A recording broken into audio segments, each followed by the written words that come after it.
Hi, my name is Bree. I'm here with Crandall Office Furniture, here to demonstrate how to remove a top-activated pneumatic cylinder from an office chair. Take your pipe wrench, put one hand on the base, take your pipe wrench, put it as close to the base of the chair on the cylinder, adjust it until it bites, hold on to the base, and do a quarter turn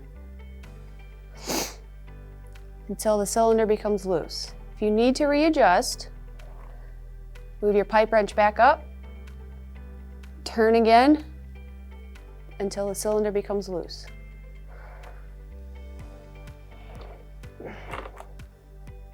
Please like and subscribe. Once the cylinder is loose, just remove the base and the cylinder will all come out in one.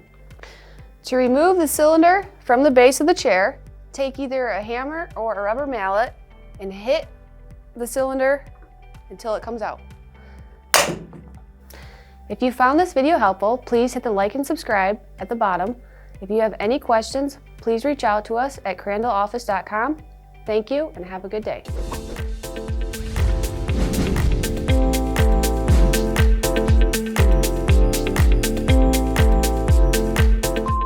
Flip the base upside down and hit the cylinder really hard.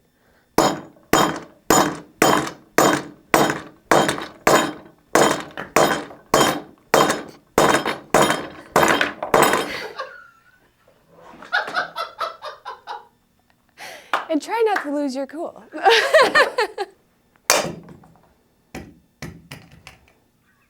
was way too...